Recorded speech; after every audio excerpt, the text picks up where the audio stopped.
मित्रों, हमारी 8वीं कड़ी गीता के दूसरे अध्याय के 47वें श्लोक के विश्लेषण से शुरू हुई थी और ये क्रम 9वीं कड़ी में भी जारी रहा। लेकिन ये श्लोक स्वयं में इतना विस्तार लिए हुए है कि इन 2 कड़ियों में इसका समेटना संभव नहीं था। और अब इस 10वीं कड़ी में हम इसके अंतिम विचार पर विचार करेंगे। फल के प्रति आसक्ति का त्याग। एक बार फिर स्मरण करा दूं, माधव ने कहा था, कर्मण्ये वाधिकारस्ते मा फलेषु कदाचन मा कर्म फल हेतुर्भूर्मा ते संगोस्त्व कर्मणि। मित्रों, यह एक सार्वभौमिक सच्चाई है कि कर्म हम किसी भी मात्रा में करें, किंतु उसका फल हमें पूरा पूरा चाहिए। अब इसे हम यूं कह सकते हैं कि हर विद्यार्थी हालांकि जानता है कि उसने कितनी मेहनत की है, लेकिन चाहता वो यही है कि उसको भरे पूरे नंबर मिले। बड़ी सामान्य सी मेहनत करने वाला विद्यार्थी भी यही उम्मीद करता है कि उसकी प्रथम श्रेणी तो आ ही जाएगी, और इसके लिए उसके पास तमाम तर्क भी होते हैं। मसलन रमेश ने तो पिछले साल बिल्कुल पढ़ाई नहीं की थी और ऐन परीक्षा के समय उसकी बहन की शादी भी थी। या सुरेश तो परीक्षा से पहले पूरे 1 महीने बीमार रहा, फिर भी दोनों के 65% से ज्यादा नंबर आए। यही फल के प्रति आसक्ति का भाव है। यह आसक्ति ही हमें कर्म पर ध्यान नहीं देने देती। कर्म करते समय हमारा सारा ध्यान कर्म पर नहीं, फल पर ही रहता है। हम कम से कम कर्म कर पूरा फल पाना चाहते हैं, और इसके लिए हम बजाय कर्म करने के पूजा पाठ, दान दक्षिणा, यहाँ तक कि तंत्र मंत्र वगैरह का भी सहारा लेते हैं। हे बजरंगबली, इस बार फर्स्ट क्लास दिलवा दो, पूरे 51 किलो लड्डू का प्रसाद चढ़ाऊंगा, जैसे वादे भी करते हैं। यह आसक्ति जितनी बढ़ती जाती है, उतना ही मन का फल पर केंद्रीकरण बढ़ता जाता है। फल के प्रति आसक्ति के कारण ही हमारा पूरा ध्यान फल पर ही रहता है।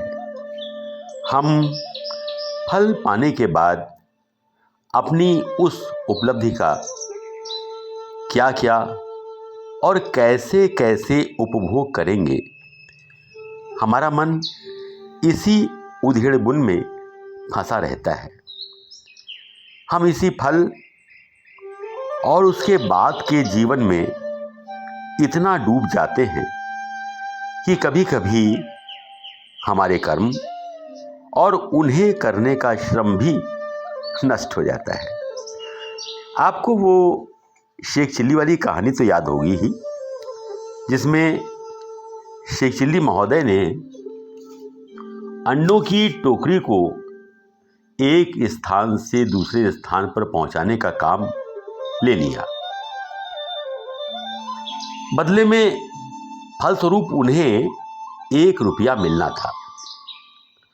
अब वो टोकरी लेकर चल पड़े, अर्थात उन्होंने अपना कर्म प्रारंभ किया। चलते चलते सोचने लगे कि मुझे इस श्रम का फल 1 रुपया मिलेगा,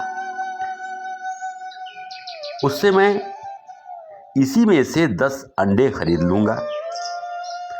उन अंडों में से चूजे निकलेंगे, मैं उन्हें बेचूंगा नहीं, रखूंगा। चूजे बड़े होंगे, मुर्गे मुर्गियां बनेंगे, उनके फिर अंडे होंगे, और ये क्रम चलता ही जाएगा, चलता ही जाएगा। और जल्दी ही मेरे पास एक बड़ा सा फार्म हाउस बन जाएगा। मैं सेठ की तरह गद्दी पर बैठूंगा। अब जाहिर है कि भिखारी भी आएंगे, मुझसे मांगेंगे भी।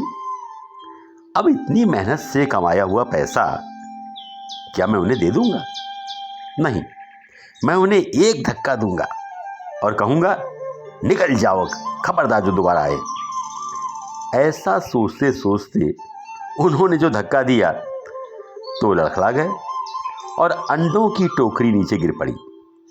सारे अंडे फूट गए। उसके बाद क्या हुआ होगा आप खुद ही सोच सकते हैं। बेशक ये छोटी सी हास्य कथा आपको मुस्कुराने पर मजबूर कर देगी, किंतु फल के प्रति आसक्ति का और उससे होने वाली हानि का यह एक बहुत अच्छा उदाहरण है। फल के प्रति आसक्ति की एक और बड़ी हानि यह है कि जब तक फल प्राप्त नहीं हो जाता, हमारा ध्यान नए कर्म की ओर नहीं जाता है। कोई काम करना भी चाहे तो उसमें मन नहीं लगता है। अक्सर लोग कहते भी हैं कि भाई ये काम पूरा हो जाए और इसका परिणाम आ जाए, तब हम कोई और काम शुरू करेंगे। अब यह तो स्पष्ट है कि कर्म कोई भी हो, उसका परिणाम आने में कुछ न कुछ समय तो लगता ही है। कर्म करने और परिणाम आने यानी फल प्राप्त करने के इस बीच का जो समय है, उस समय एक अजीब सा शून्य पैदा हो जाता है। और यदि इसमें हम गतिहीन हो गए तो हमारी मानसिक क्षमता भी प्रभावित होती है। यदि हमने सोचा कि हमारा अधिकार तो केवल कर्म तक था, कर्म हमने पूरा किया, अब समय पर जो भी परिणाम आना हुआ आ जाएगा, उसके प्रति क्या चिंता करना, तो हमारी फल के प्रति आसक्ति नहीं रहेगी। यद्यपि ये कहना जितना आसान है, करना उतना आसान नहीं है।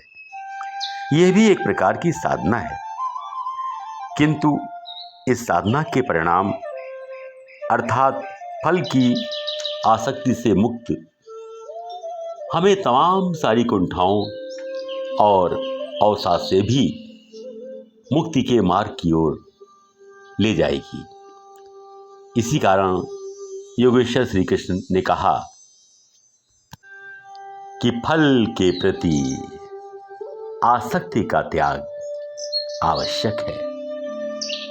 बहुत बहुत धन्यवाद।